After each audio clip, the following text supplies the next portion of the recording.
ስለ ቅዱስ ቂርቆስ ሳስብ ምን እንደሚገርመኝ ታውቃላችሁ? አንደኛ የ3 ዓመት ሕፃን እናቱን መምከሩ የ3 ዓመት ገና አሁን እንኳን በደንብ የማይፈታ ሕፃን ማለት ነው እናቱን ሲመክር። እሱ ብቻ አይደለም፣ ይሄስ እሺ ይሁን ያው በመንፈስ ቅዱስ ነው። ግን እናትየዋ አገርማችሁም ቅድስት ኢየሉጣ የሕፃኑን ምክር ሳትንቅ መስማቷ የልጇን ምክር ኧረ እባክህ እዚያ ጋር ቁጭ ምናምን ሳትል ማዳመጧ አትፍሪ ሲላት እሺ ማለቷ። እንደው እንዳትዋሹ እናንተ አሁን የ3 ዓመት ልጃችሁ ቢመክራቸው ምንድነው የምትሉት? አብዬ እዚያ ጋር ተጫዋት ነው የምትሉት እንጂ በእርግጠኝነት አሰሙትም አንሰማቸውም። ግን ቅድስት ኢየሉጣ እኔ በጣም ትገርመኛለች። የልጇን ምክር ሰማች። ምን የሚለውን ኢትፍርሂ ንፈጽም ገድለነ ወስምዓነ፣ እናቴ ሆይ እንዳትፈሪ ገድላችንን ተጋድሏችንን ምስክርነታችንን እንፈጽም ሲላት እሻለችን ተቀበለች። እና በጣም ይገርመኛል። ይሄም ብቻም አይደለም፣ ሕፃን ሆኖ ደግሞ የንጉሥን ትእዛዝ አለመፍራት። ሕፃን ንዑስ ቅዱስ ያሬድ እንደዚህ ይለዋል፣ ሕፃን ንዑስ ይፈርሃ ትእዛዘ ንጉሥ ወጸንአ በመንፈስ ቅዱስ። ትንሹ ሕፃኑ ቅዱስ ቂርቆስ የንጉሡን ትእዛዝ አልፈራም፣ በመንፈስ ቅዱስ ጸና ይለዋል።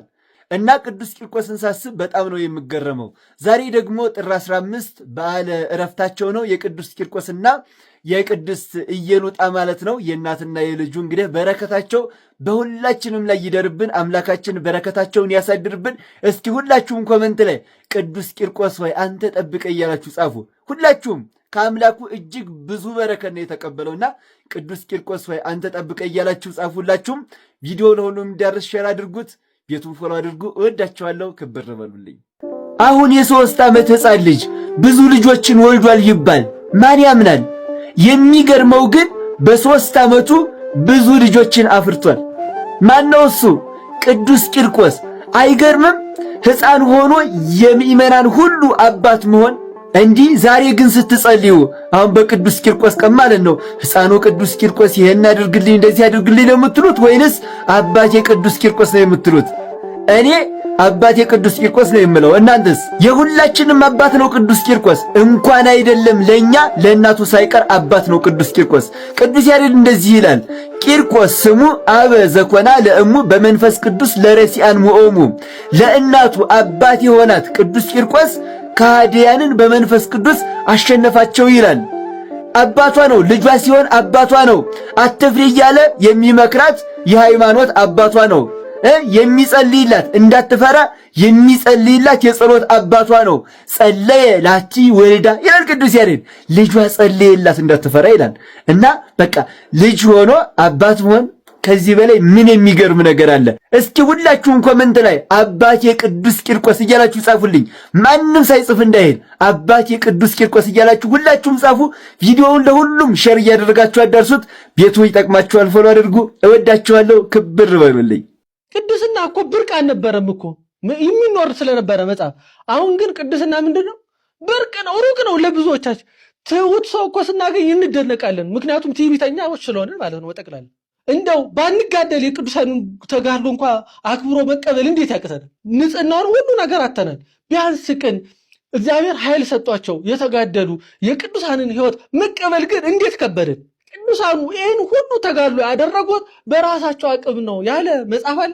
የእናቴ ልጆች ስለ እኔ ነፍስ ተጣሉልኝ ይላል። ቅዱሳን እንዲህ ባለ ደረጃ ደርሰው ስለኛ ነፍስ የሆነት ይጣሉልናል ማለት ነው። ጌታ በቀላሉ በውሃ ከማረ ደብረ ሊባኖስ ድረስ ሄደን ተሳልመን ይመራል ማለት ይከብዳል እንዴ? ቅዱሳንን ስናዘክር ዓላማችን እኛ ልንሆን የምንፈልገው እናንተን ነው ለማለት ነው። ታዲያ መጽሐፉ እያለን ያለነው ስለ ቅዱሳን የተነገረውን ሁሉ አምኖ መቀበል ይገባል። በቃ ቁልጭ ባለ ቃል በእኔ የሚያምን እኔ የማደርገውን ያደርጋል፣ ከኔም በላይ ምን ያደርጋል።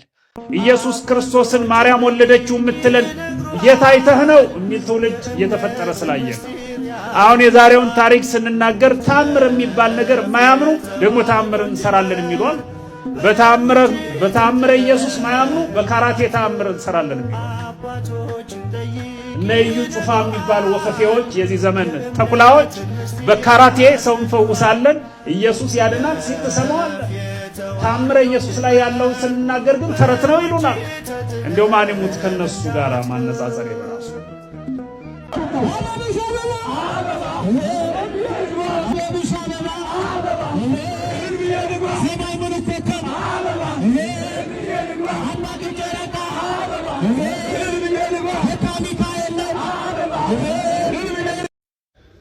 ትዝ ይላችኋል አዊንታ በርሲሳ ስለ መንሱር ጀማል ገና የዘገበ ጊዜ በማግስቱ አዊንታን አደናንቄ ዘግቤ ነበር። ምክንያቱም ሌባ ሲንቀዠቀዥ አውቅበታለሁ። አልፈምስ ያለች ነፍስ እያለው ነበረ አዊንታ በርሲሳን። ይሄን ፊት ይዞ እያለ ማለት ከዋናው ጉዳይ ወጥቶ ፐርሰናል በሆነ ነገር ውስጥ ሲገባ ገና አንደኛ ማህይምነቱን ያስረዳል። ምክንያቱም ምንም አርጊውመንት ሙግት ለማድረግ አቅም እንደሌለው ያስታውቃል። ዛሬ ደግሞ አዊንታ የዘገበልን መንሱር ጀማል አገር ጥሎ እንደሸሸ ነው። አዎ መንግስትን ግን እጠይቃለሁኝ እንደዚህ አይነት ሌቦች ጥቆማ እየተደረገባቸው ያሉ ሌቦች ባይነ ቁራኛ ቢያያቸው ከሀገር እንዳይወጡ ሌሎችም ቢሆኑ ከሀገር እንዳይወጡ ጥንቃቄ ሊያደርግባቸው ይገባል። ምክንያቱም ሌብነታቸው ታውቁ ፍርድ እስኪያገኙ ድረስ ከሀገር እንዳይወጡ ጥንቃቄ ቢያደርግ ብዬ እናገራለሁ። እችን እየቀረጻችሁ ፈለገ ፍንዳታ ናት አውቃታል። እንዴት እንደሚዘረር አውቃል። እና ከኤርሚያስ ጋር ተገናኙ። ቀስ ብለህ ወደ ገድል ትሄድበታለህ የተባባለው ብሽሽቁ ይቀራል ብዬ አስባለሁ። ስለዚህ ዘማርያም እና ኤፍሬም ይነጋገራሉ። ኤርሚያስ ከማንም ጋር አይ እሱ ፉከራ ብቻ ፉከራ። ያቺ አንዴ ፈለገን ሸውዶታል ነበር። እኔ ፍንዳታ ጴንጤ አልነበር እኮ ይዛል ፍንዳታ ጴንጤ ስራውን ሰርቼዋለሁ። ፍንዳታ ጴንጤ ንስሐ ልግባ ዛሬ። ይቅር ይበለኝ ጌታ ሆይ ይቅር በለኝ። የዛኔ ምን ተፈጠረ? አለሳልሼ ፈሌን አመጣኋት። ፈሌ ፍንዳታ ናት እና እችን እየቀረጻችሁ ፈለገ ፍንዳታ ናት አውቃታል።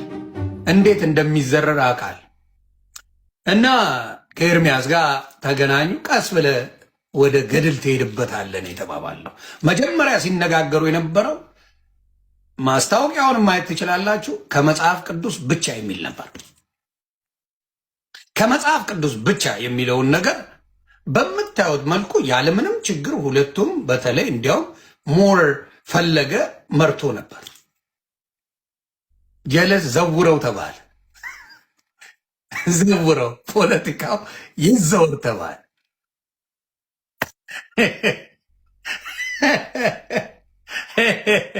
ከዛ በኋላ ላጥ ብሎ ወደ ገድል ሄደ። እናንተ እስከምታምኑበት ጊዜ ድረስ ይሄኛው ቤተክርስቲያኗ የምትከተለው ስለሆነ ገድል ብሎ ወደ ገድል ገባ። ወደ ገድል ገብቶ ነው ገደል የከተተው። ግን ገድልም ቢሆን ዘማርያም ያውቃል ለምን ገድል እጅግ አስደንጋጭ ሰበር ዜና ተሰምቷል። የ5 ዓመቱን ህፃን በማሰር ቤተሰቦቹን በቁጥጥር ስር ያዋሉት የአሜሪካ አይሲ አባላት እንግዲህ በዚህ ሰዓት ከፍተኛ የሆነ ተቃውሞና ቁጣን እያስተናገዱ ይገኛሉ። እንደሚታወቀው የአይሲ አባላት እንግዲህ ኢሚግራንቶችን ለማስወጣት እንዲሁም ደግሞ የተለያዩ ሀገር ዜጎችን ከሀገር ማስወጣትና ማሰራቸው የሚታወቅ ነገር ነው። ነገር ግን በዚህ ሰዓት እያደረጉ የሚገኙት ነገርም እንግዲህ በመላው አሜሪካ ቁጣን እየቀሰቀሰ ይገኛል። ይህ ከጀርባ የምትመለከቱትን የ5 ዓመት ህፃን ከትምህርት ቤት በሚወጣበት ሰዓት በማሰርና በቁጥጥር ስር አውሎ እንግዲህ ወደ ፖሊስ ጣቢያ በመውሰድ ቤተሰቦቹ ሁለቱንም ማለትም እናትና አባቱን ማለት ነው በቁጥጥር ስር መዋላቸውና በዚህ ሰዓት በእስር ላይ እንደሚገኙ ጭምር ነው የተነገረው። ይህ ነገርም እንግዲህ በርካታ ሰዎችን ያስቆጣ እንዲሁም ደግሞ አይሲዎች ላይ እንግዲህ ከባድ የሆነ ፈተና ሊሆንባቸው እንደሚችል ጭምር ነው እየተነገረ የሚገኘው። ድርጊታቸውም እንግዲህ እጅግ በጣም አሳዛኝና በመላው ዓለም ላይ እንግዲህ ቁጣ ሊቀሰቅስ የሚችል ነገር እንደሆነ እየተነገረ ይገኛል። ምክንያቱም ደግሞ ምንም የማያውቅ የ5 ዓመት ጨቅላ ህፃንን ማሰራቸው በራሱ እንግዲህ ልክ ያልሆነ ነገር እንደሆነ ነው እየተነገረ የሚገኘው። በዚህና በሌሎች አዳዲስ መረጃዎች በድጋሚ ይመለሳሉ። የፕላስ ምልክቷን ተጭራችሁ ቤተሰቡን መልካም ቀን ይሁንላችሁ። ወንድ ጠፍቶ ሴቶቹ ባል ለማግኘት ተቸግረዋል። በላቲቪያ ከፍተኛ የሆነ የወንድ እጥረት ማጋጠሙ ተነገረም።